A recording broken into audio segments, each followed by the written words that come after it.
We are live.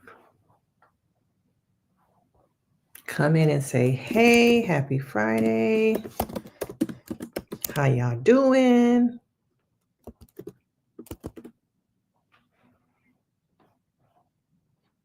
Let's get some more people in here.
Well, happy Friday, guys. Welcome to the live.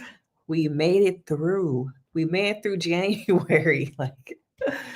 Oh my God, I feel like January was such a rough month for so many different reasons. So many things happened. I don't know if January needs to really be 31 days no more because the world is literally on fire. There's so many different things happen. Was there even time to be happy that it was even a new year? Was there even time? Because as soon as you rolled up to January 1st, rent due, lights due, we got Donald Trump as president again. But I just want to create a space where we can kind of just like hang out this Friday evening, go over some hot topics. The last couple of hours, I feel like so much has been happening. People getting caught cheating, announcements. We got to talk about the whole Kita situation with Acemetaphor. But yeah, I just want to do a little bit of a check-in, see how you guys are doing. How was your week? What is one maybe good thing that you are holding on to from this week as you are going into the weekend? And you are also going into a new month. What is one thing maybe you would like to hold on to from this week that really just maybe kept you going, kept you in a space of not having all the noise, disruptions, and everything that's happening in the world really distract you? So let me know in the chat, what are you holding on to? Where are you watching from? Are you a sub? Are you somebody new? What should we talk about first? Okay. Shall we talk about Tabitha Brown, Target? Are we still shopping at Target or are we giving our dollars to somebody else now? Okay. And what are your thoughts on boycotting? Is it possible to make change, in a system that can you really make change in the things that are happening? No, no to Target. Let me just tell y'all, I went to Target today. I did. I'm gonna be honest, okay? And I'm gonna tell you why I went to Target. Because I feel like with this whole, Black History Month display that they do, I feel bad for those creators. I feel bad for the artists who really, before all this stuff happened, this was their dream. This was just something that they were really excited about. This was maybe their passion. And for it to be, disrupted by the things that are happening with Target, I was like, can't maybe it's a therapist in me. I don't know. I just can't imagine being at the height of maybe my career or something I really looked forward to. And now am I in a place where I'm not allowed to celebrate it? Am I not allowed to be proud of this moment? So yeah, I went to Target today and I purchased one of the Black History Month t-shirts. So I just really want to support, someone's dream, and I know the sales are going to be low or non-existent for them, which is really sad too, that this goal, this dream is deferred. Like it doesn't really mean as much as it would have if we didn't have all this DUI conversation. Not me saying DUI. It's not about Karen. DEI, conversation happening. But Gia's saying no, like no Target. So where else are you going to spend your money? I feel like all the people at the top, all those executives, a lot of places we shop are all the same. They don't look like us. They really don't care about us. The banks, the Amazons, the Targets, the Ross, the Marshalls, every day that we go get gas, the cars we drive, all those people at the top don't look like us, or they don't look like me. So how do you kind of, bring back, some people say the black dollar, like how do you live a life where you're not contributing to capitalism, you're not contributing to spaces where the people at the top don't look like us or care about us? Like Costco for now, yes, Costco for now. I've always been a big Costco person. So yeah, Costco for now is one of those places, but when you really think about it, all the people at those companies at the top, they're all the same. It's just now that it's more of a conversation, people feel like they are comfortable to, oh, okay, we ain't gotta do that no more. Okay. Ooh, we ain't gotta do that no more. Everybody else is, saying they not doing it. Trump said we ain't gotta do it. So yeah, we not doing it no more.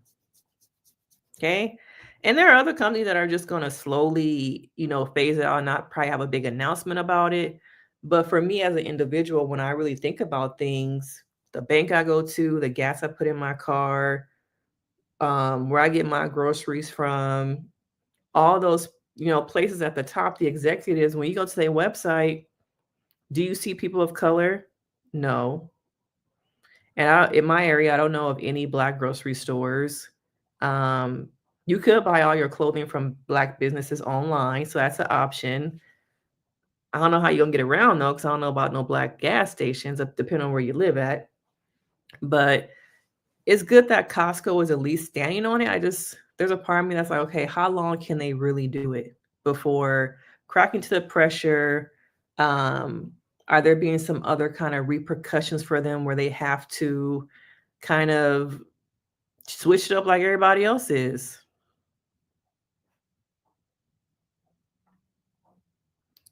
But now with Tabitha Brown, you know, she really right now is the Black face of Target. And during George Floyd and all the things that were happening during his murder, there was a time where everyone was doing those black squares.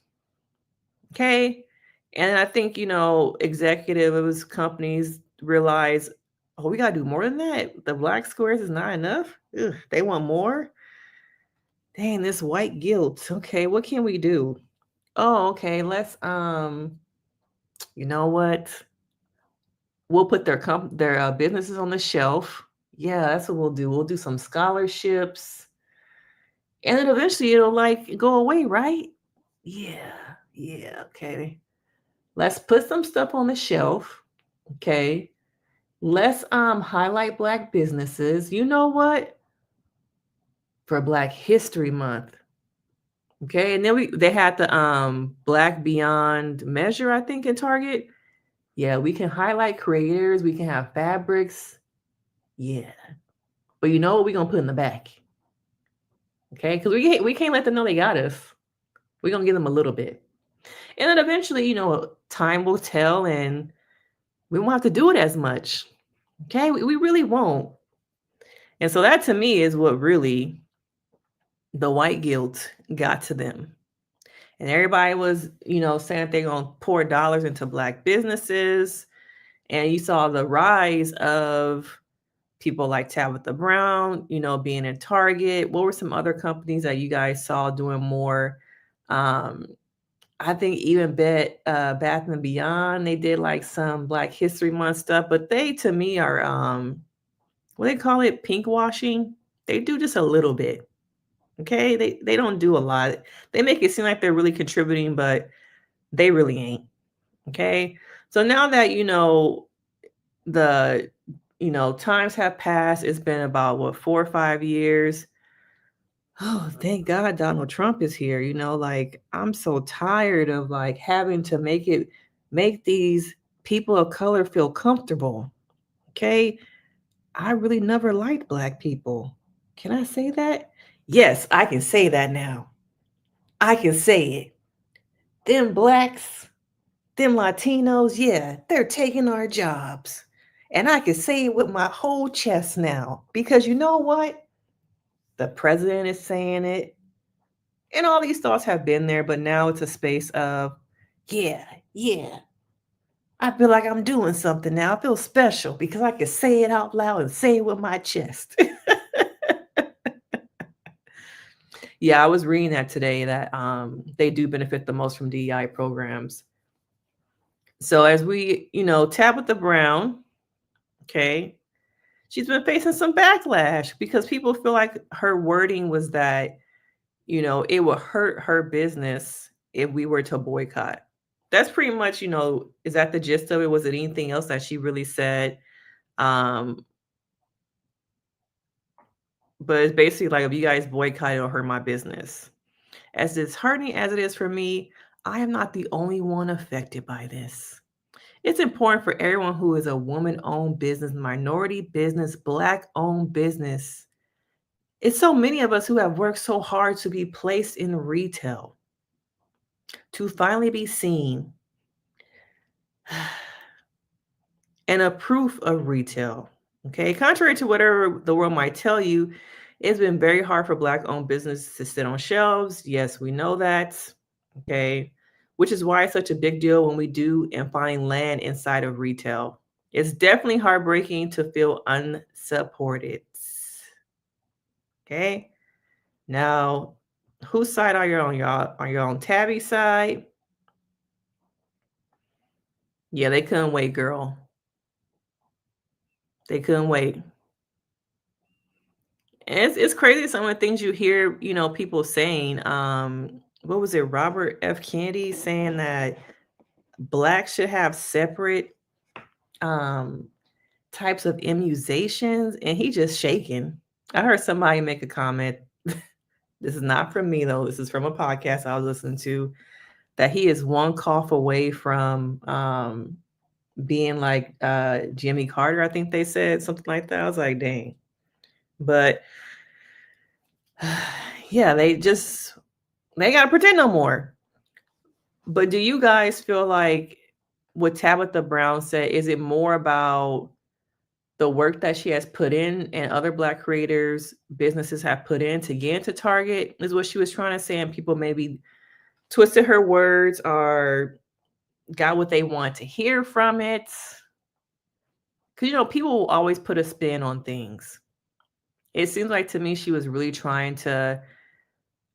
I don't think it's about hurting her sales. I think for me, I think about the work that went into it for her being there.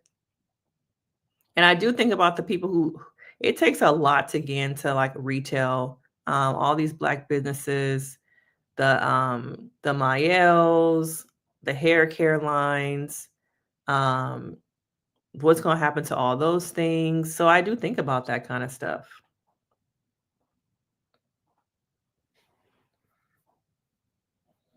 But what do you guys, let's see. You support Tabitha? I don't know if she can like really pivot from Target because I'm pretty sure she has like a contract with them. I'm pretty sure it's some years on that contract because she just got with them. What was it, last year? She came out with her food stuff. And I'm sure they have a whole product line of stuff coming up that we don't even know about. Yeah, she rich. She rich. And do you feel like once people become, Tabitha Brown was very much, she still is down to earth, but The Tabitha Brown from 2020 is not the same Tabitha Brown that we are getting today. She's a lot more well-versed, a lot more crossover. She has a lot more crossover appeal.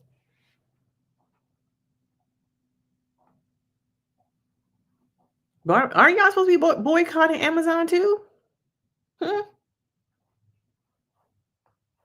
Now, of course, there was backlash. Okay. She needs to redirect her Andrew to talk to them execs about letting her out of her contract. She is not about to try and get out of her contract, y'all. She is not. She retired her husband. She's taking care of everybody. People who don't even live in her house, she's taking care of. Her brother, her daughter, her son.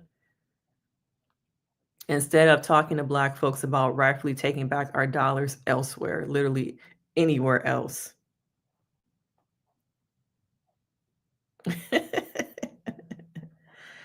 I don't like that Tabitha Brown said because she is insinuating that the fate of her brand and our other Black brands is in the hands of boycotting consumers instead of placing blame on the actual companies rolling back DEI initiatives that will likely drop her. They're not going to drop Tabitha, y'all. Tabitha is crossover. People of color like her. White people like her. She's very palatable. She ain't going nowhere. In some people's eyes, they might find she might be the new token, like black brand, creative. She's not about to let that contract go, and they not about to drop her.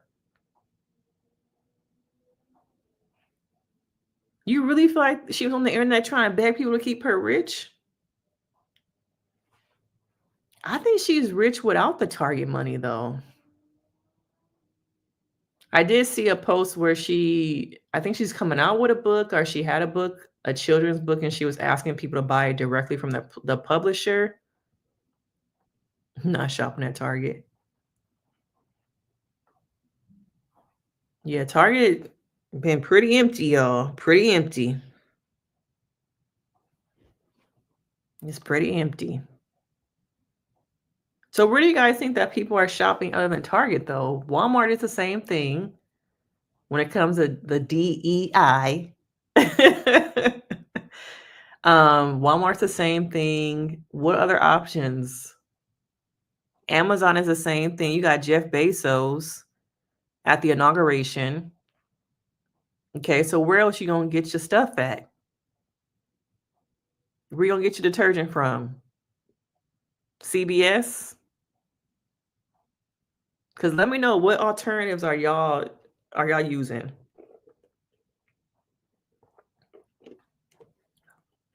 I have to pronunciate DEI. DEI. Never really shopped at Target. But Walmart is the same thing, though. Didn't they were like the first ones to cut before Target, right?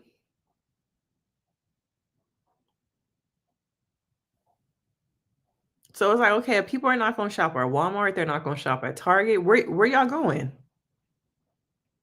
And to me, Costco is amazing. But, for a single person, some of that stuff is too much. Like sometimes there's stuff that I want to buy at Target, but I'm like, am I going to eat 5 cucumbers? Okay. That sample of that dip was good, but do I need a 25-ounce tub of salsa that I'm going to eat by myself that's going to go bad? No. Oh, yeah, I forget that people who don't live in California, they have a lot more access to different places. That's true. I think in California, I feel like we are limited to the Targets, the Walmarts. I'm trying to really figure out if there's any other options out here. It's the same thing, though. Them people at Kroger, it's the same thing.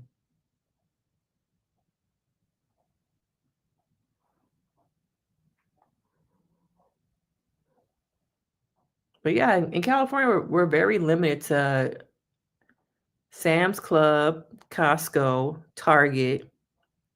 and Walmart. Let's see what other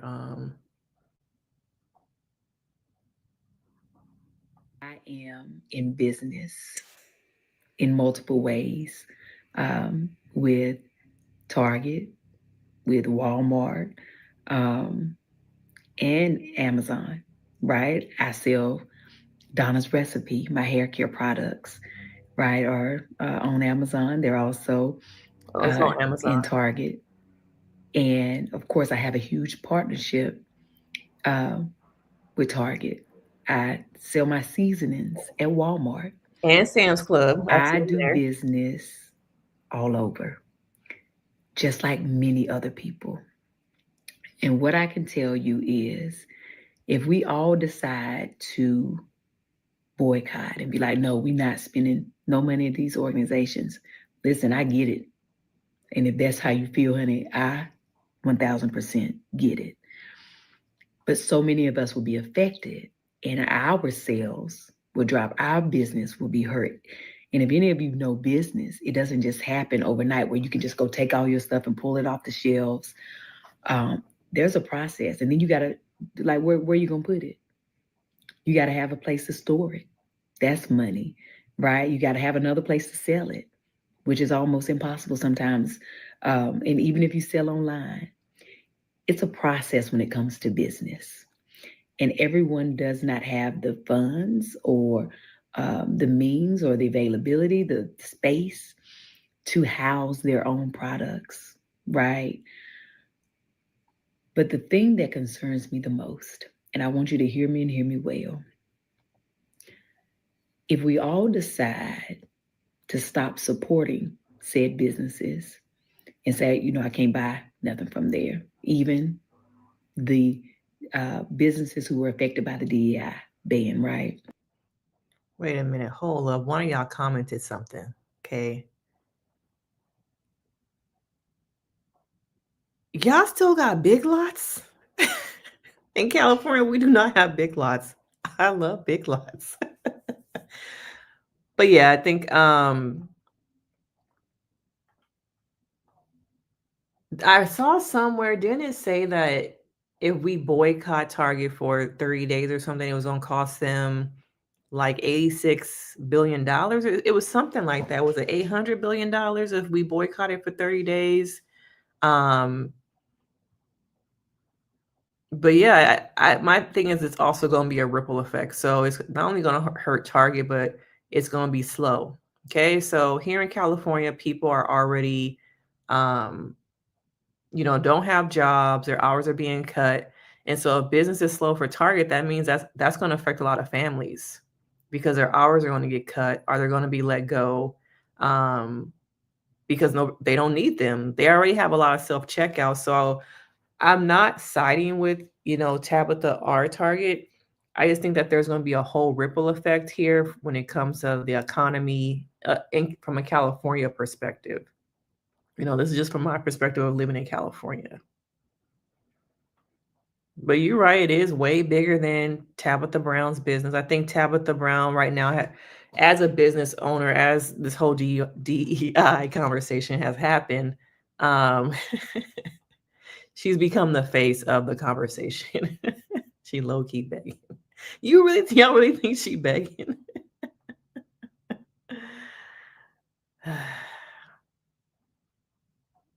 They will. They will.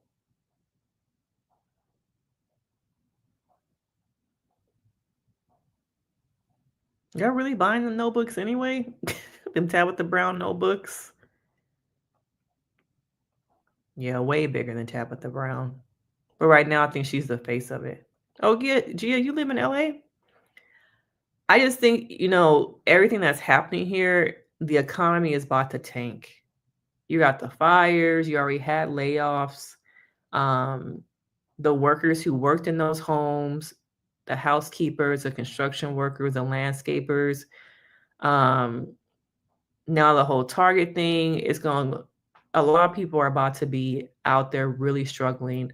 Um, and then you got the whole ICE thing happening now that people are afraid to even go to work or go outside their homes. I just feel like the economy here is about to get really bad. And I don't know if people are, thinking about that about in general before this whole DEI conversation happened, but um yeah, it's about to get bad here. Doesn't she have a website where you can buy her stuff directly? I know it's in Ulta, but I would think she would have a website. Maybe it's time for her to just get a warehouse. Okay? Do like Mael did, all these hair companies, Melanin, get you a warehouse and maybe you just become the direct distributor of your products and have faith. Go out on faith on yourself and get you a warehouse and start selling all your hair care stuff. Yeah, pivot. Have some faith and, believe in the products that you sell, at least hair care wise. I think there's probably like some kind of exclusivity to her products at Target. But with the hair care, why not just get a warehouse? I think I bought one of her seasonings from Sam's and gave it away as a gift, so I haven't even used it. Yeah, I talked about the fires. But yeah, step out on faith. Like, there's plenty of spaces out here to have a warehouse where you can just start doing like these people on TikTok. Get a warehouse, get you a stand, get you a phone, be live. Hire some people to be live, showcasing your products, putting in people's hair, and just maybe, it's just that to me would be like what I've seen so many other hair care creators do is get on TikTok, IG live, Facebook live, and maybe start doing your own stuff. Yeah, I know Ulta has her hair products, but I think about just like maybe doing it yourself, you know? It's just an option.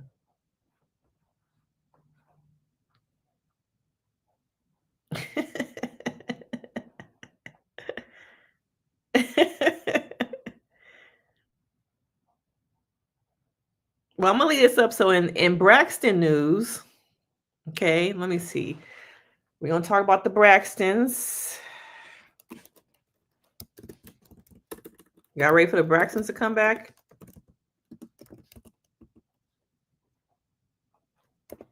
Because somebody about to start filming with them.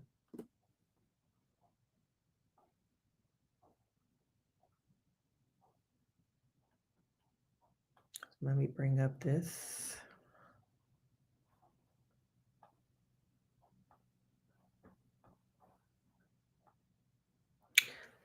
Are y'all ready for Ashlee to set the record straight? Okay. So Ashlee Braxton is going to be returning to the U.S. Let me see some of these other comments.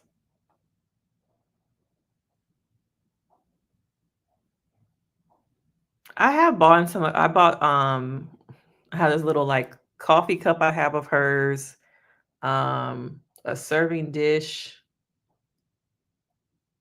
I don't really have much of her stuff. I thought the colors were kind of like all over the place.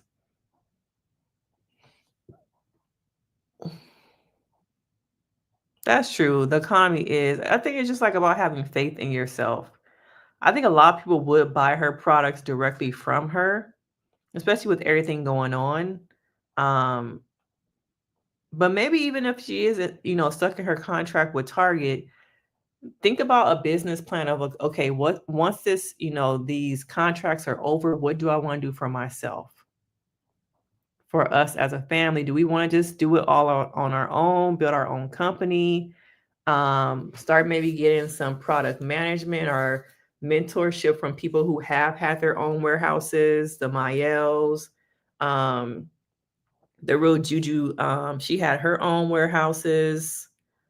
A lot of people have, done it on their own.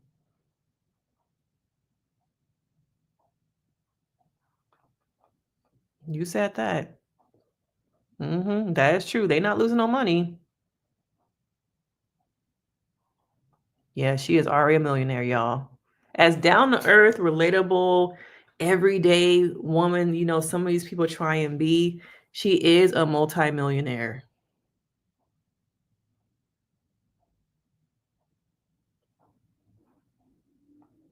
It's okay. Speak your truth. But Ashlee is going to be returning to the Braxtons. They're getting a season 2. And the only person who is willing to film with her is Tamar. Okay, so she's coming to the States. If you do not know, but she's been living in, if you didn't know, she's been living in overseas for about 10 years now. And so recently she came out talking about all the stuff that's been happening, that has happened to her as a child. And so Tamar, I think, has been through some of the same things. But, you got Miss Trina who refused to film with her. Okay. And so they're about to start filming again. So coming up this summer, we're going to have season 2 of the Braxtons. Yeah, I know I like covering that show. There's a lot of family dynamics there that we just got to talk about. But do y'all watch the Braxtons? Do y'all care? Before we move on to Miss Kita.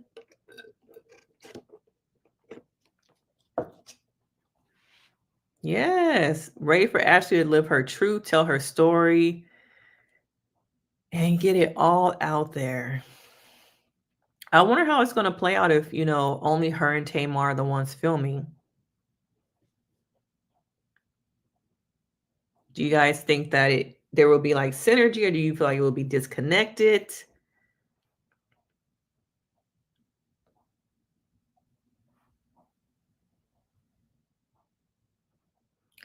But let me look up Miss Kita. Dang, so that put in Kita. Tonight's conversation? Working for a narcissist, allegedly.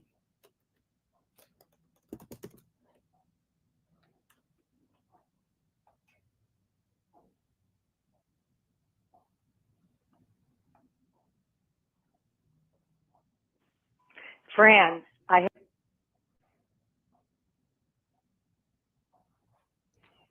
What have you guys been hearing about the whole Kita situation? Okay, now, I never understood why y'all take advice from people who are not in healthy relationships, who have a history of not being in healthy relationships, who are not in relationships right now, but be buying tickets, sitting up in an audience when the people ain't in relationships themselves, buying books, tickets. For those of you who do not know, there is, let me see if I can find it.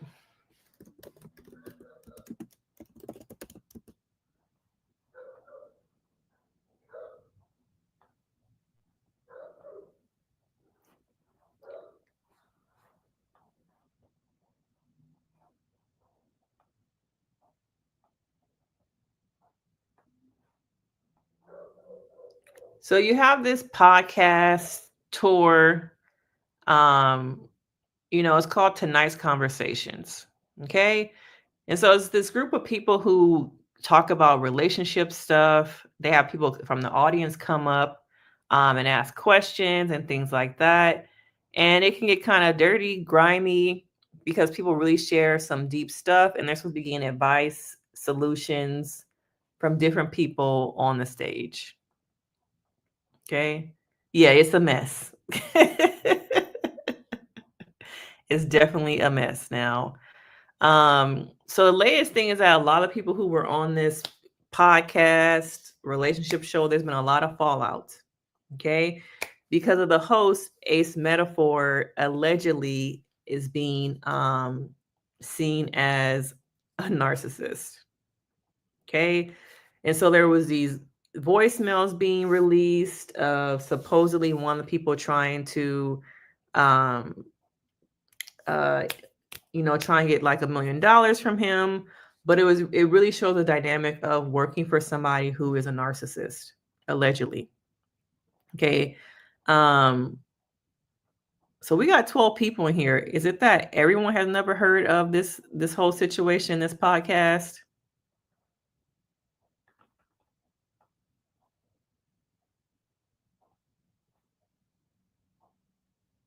I see a couple of you guys are saying like, you've never heard of them.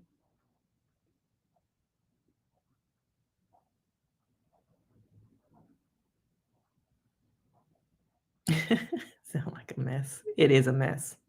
Okay. But we have all of these relationship podcasts, and I want to know, do you guys take the advice that you are getting from these relationship podcasts seriously? Do you look to them as a space of, oh, I'm going through this in my life. Let me go look at this podcast. Let me go get advice from them. And do we have just too many podcasts that are about relationships from people who are not in healthy relationships, spewing out information that is not really helpful?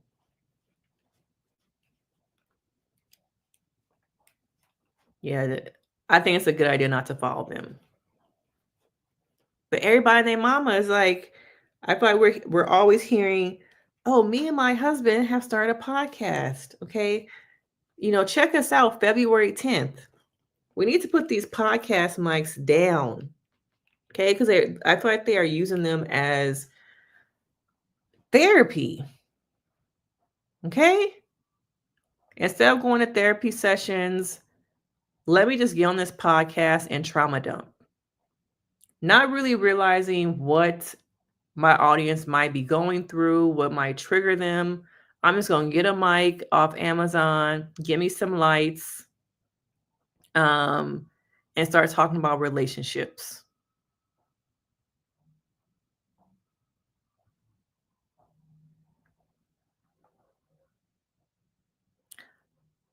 But even if you don't follow this particular podcast, what are your thoughts about all of these relationship podcasts? To me, it feels like it's a way for people to process their trauma and not have to pay for it, but make money off of it at the same time.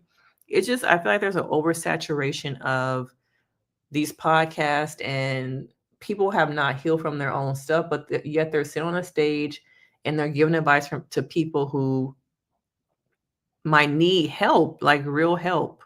And people might be like, okay, this is helping me. This is what I need from untrained professionals. Yeah, there's a lot of grifter these days. A lot of people out here just running from their trauma, but running towards a mic to make money, to get ads, to get dollars.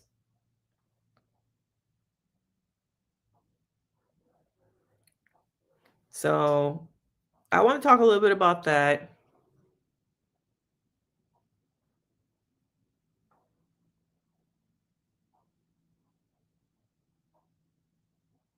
I might be asking too much.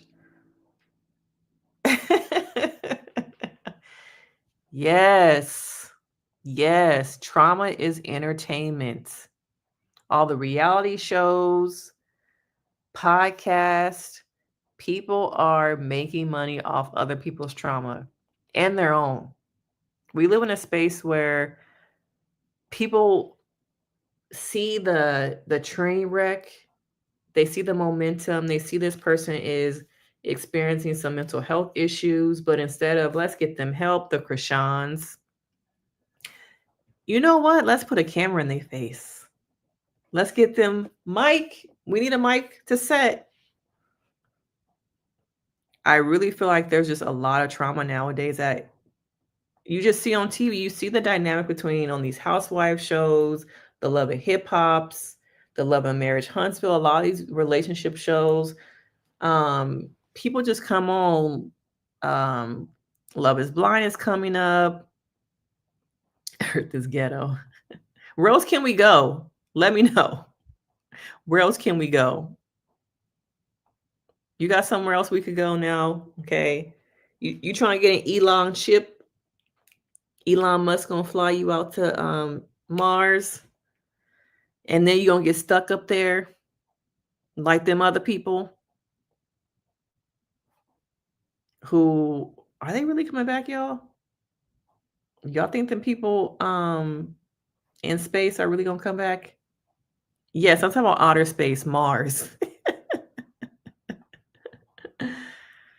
Yes. Yes.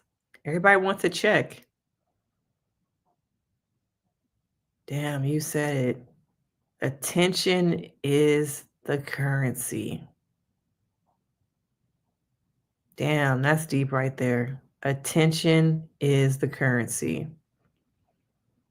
It is, because you see people just doing the most to get attention. Did y'all see that nurse who was twerking on one of her patients' head and she lost her job? She was twerking on a disabled man's head. We don't have shame. We don't have common sense, situational awareness. Everybody wants the attention, the courtesy, the the dollars. You said they would leave you in space. Wow, but this comment right here, attention is now currency. Damn, that's deep. That's really deep. It's true though. Because you saw it, it was interesting with the whole, TikTok things. I feel like out of all the things in the world, so many people were focused on not having that app. For what? Attention. There are so many wars going on, different things that we need to really be focusing on. But everybody was up in arms about losing TikTok.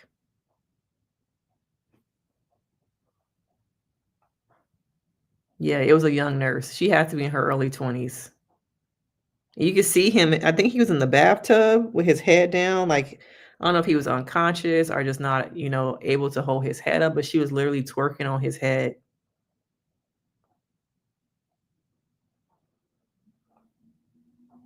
But yeah, everyone was so focused on what am I going to do without TikTok?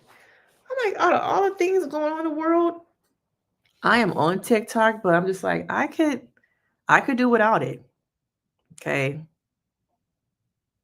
I am not in a space where I'm just like, oh my God, what am I going to do? Go to work, have a life, help people. TikTok for me is a vehicle to, brand my business, get me out there for people to see me, not for attention, but to discover me as a business. So I get a lot of clients, emailing me from there. I've had different opportunities, but I don't see it as a like, oh, I need to be on there for attention. I just like to talk shit. Okay. So I use it to, entertain and talk about TV shows, mental health things. My mental health stuff does not ever get a lot of views. As much as I try and talk about more mental health stuff, it just not really pick up. And people focus more on when I talk about TV shows. But yeah, when it disappeared for a night barely, I was like, okay, well, didn't really affect me.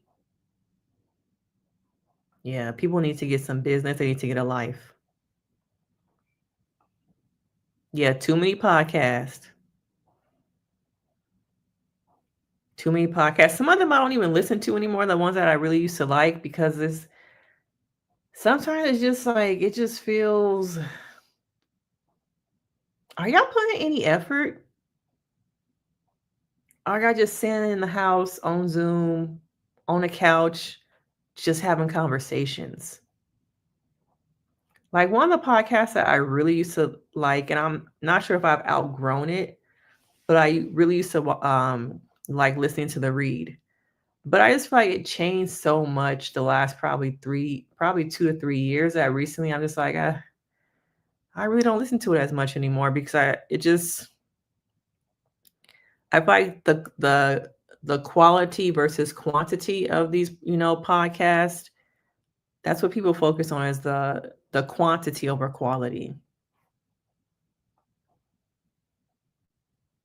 And sometimes at the end of the day, I don't want to have no noise. I hold space. I listen to people all day. That sometimes when I get in my car, it's just like silence. Yes, feed me silence. I don't need to be stimulated by anything. Just let me drive. Nothing. Okay, so it's not just me. Let's talk about it. Okay, let's talk about it. So it's not just me. Okay. I feel like, a couple of years ago, I don't know anyone else who listens to the read, but it really took me aback when, Kid Fury talked about his mental health and his attempt. Okay. When he talked about his attempt that I don't know if he was, did he do it and he woke up? I don't know. It was a little, maybe I was trying not to listen to it, but one of the podcasters talked about um, his SI attempt. And I feel like I was like, that is too much information to be putting out to hundreds and thousands of people. You don't know who's listening. In a way, he said it to normalize that these are thoughts that people have, normalize mental health. But I was just like, I think you can normalize and talk about mental health without those kind of details. And so it really, to me, after that, it really changed. Um, it low key at times, since the other co-host was in school to become a therapist, it felt a little therapy-ish. And since I already have a lot of that in my life, I need to be listening to that. So it started to change, but I kept listening to it, but it felt more and more like they were just doing the show, even though the co-host was having a lot of mental health issues and they probably should not have been doing the show. And then most recently, Gia, Chriselle got her dog, and then every episode she just talks about her dog, Lainey, like it's a human being. And maybe I'm not like a dog person, but I was like, girl, like I don't need to hear about you taking your dog to taking your dog to daycare. I was just like, what is happening here? Okay, you got one person going through a mental health crisis, and you got the other one who just talks about her dog, how in love she is with her new puppy, and the things that she does about taking her puppy out for a walk and people want to touch it, how she's so in love with her new child, who is her dog. I was like, maybe I just outgrew this. Like, it's just not for me. So I would love for them to have a show where it was just all like listener letters. That's the one piece I do like.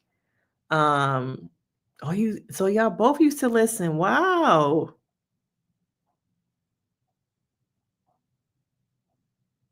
Yeah. And then Chriselle also, I feel like half the time she don't even know about the topics that Kid Fury is bringing up. So it's just like, okay, y'all gonna do hot topics, y'all. But one co-host don't even know the people you're talking about, don't even know the topics. Plus, you got all the dog conversation. Okay. It's just like, I can't do this. But I do love the letters. I love that part when they do their yearly in December, their mailbag episode where they just do all listener letters. I really like that. That's funny. That's entertaining to me. Um, Girl, I thought it was just me. I thought I just had issues, but to hear both of y'all say the same thing, I really thought it was just me. I do check every now and then. But it used to be where every Thursday, well, before it was Tuesdays, every Tuesday when they had an episode and it popped up on my like podcast, I was like, yes, I'm ready. I want to listen to this. And they switched to Thursdays, and then they kind of stopped doing episodes in general. They stopped being consistent. And then now we're back on Thursdays. I was like, I'll get to it when I get to it. Okay.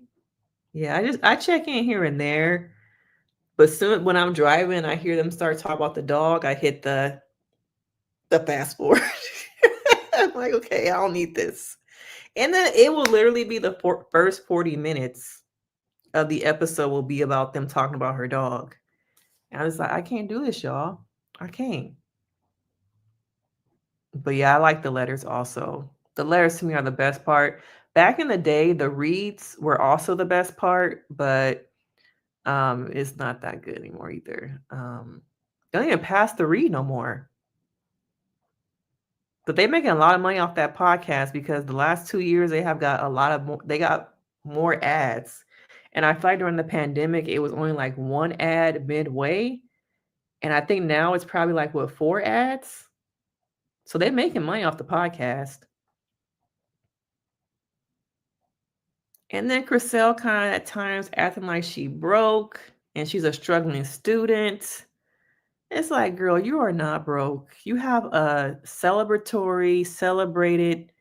podcast that celebrities listen to. You get offers to host things. It's just like, what are we doing here? It's kind of pretentious. Okay.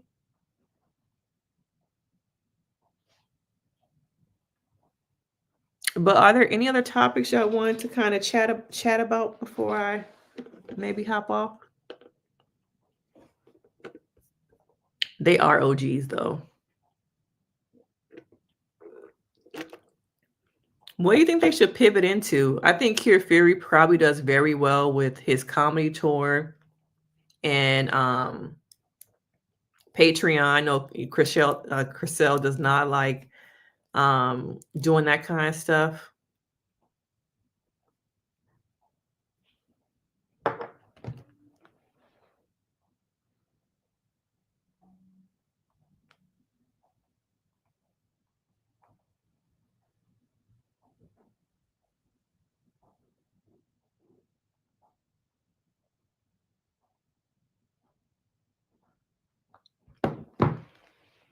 But yeah, I think they could probably pivot to him doing more Patreon stuff, his stand-up comedy.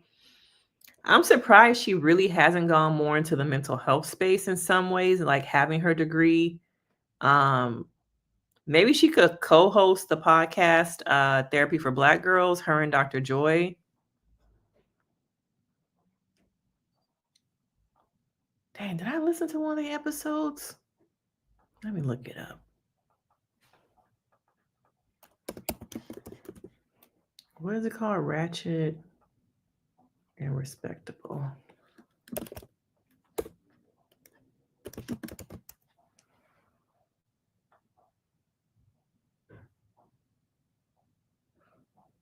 What TV show is she used to be on? Because she got married on a TV show, right?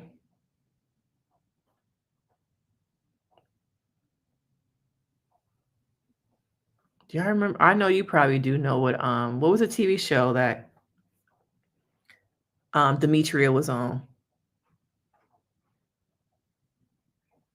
I don't listen to Therapy for Black Girls, maybe because I'm a therapist. I'm like, I don't need that right now. That's my life. So I don't listen to them. But yeah, I think Dr. Joy and Chriselle could do a podcast together. Like she could bring in maybe some of the younger like topics and things like that. And Dr. Joy could still do her thing. But Demetria was on some TV show where she got married. So was she divorced now? I'm thinking. But she got married on some TV show.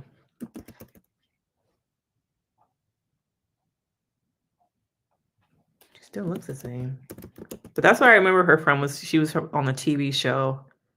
And she got married.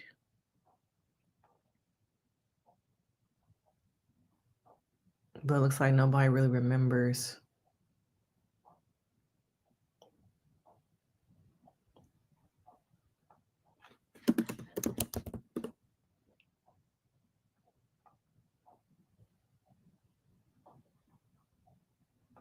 Does anybody remember when she was planning her wedding and she was on some TV show? It was a while ago.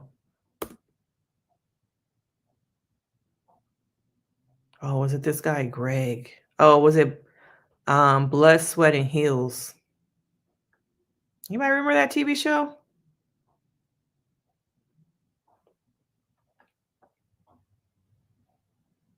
Yeah, I remember I used to watch this. And unfortunately, one woman who was on there, she passed away from, I believe, cancer. But yeah, she was on there. I remember she got married. And then like I just remember she popped up on my timeline and made like this long post after like not really being around for years. I think like alluding to her divorce or something like that. Maybe I don't remember it correctly, but oh, here it is. Let me Show y'all the picture. Oh, yeah, I remember when Daisy passed away.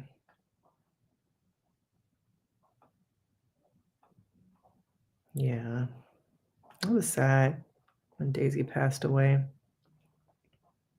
Yeah, that was sad. And it was so fast. She was such a beautiful person. Her personality.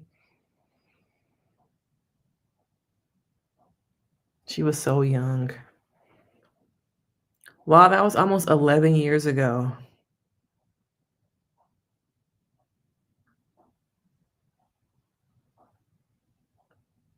Oh.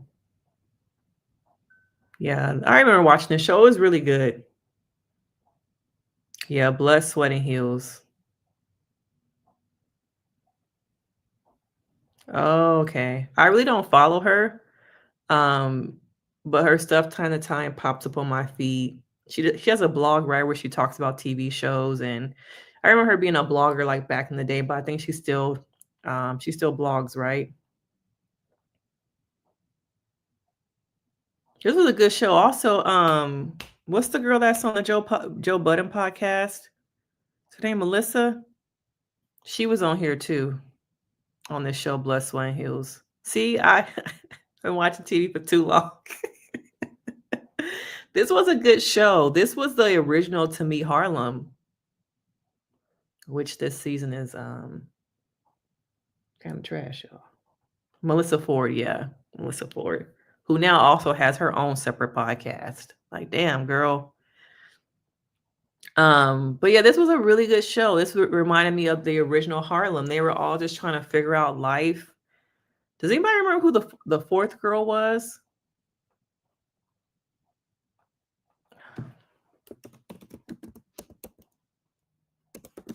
Let's see if I can. Oh, they had 2 seasons. I thought they just had 1 season.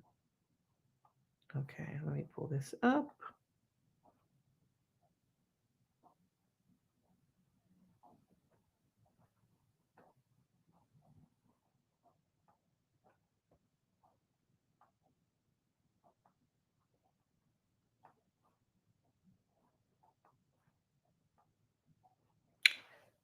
Yeah, I remember this show.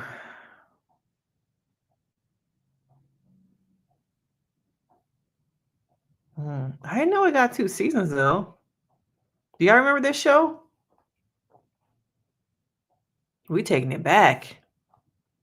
Yeah, it was the original Harlem. I remember Demetria got married. Daisy was, I think, working on like continuing to be a stylist. Did this girl in the black, did people have beef with her? And then I thought Melissa had a fallout with somebody, right? Did she have a fallout with one of the girls? These other ones I kind of really don't remember.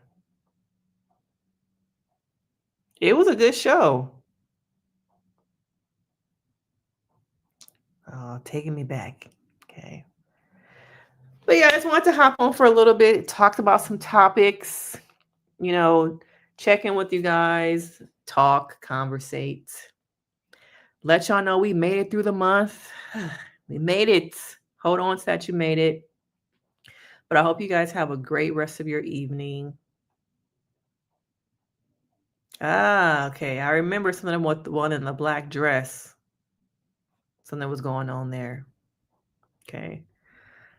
But, Gia, it looks like it's just you and me right now, girl. So make sure you have a good evening. Take care of yourself. I appreciate you always coming on to my lives. You support a lot of channels.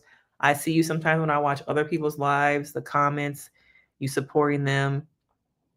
I'm going to enjoy the rest of my evening. And I will see you guys next time. Bye.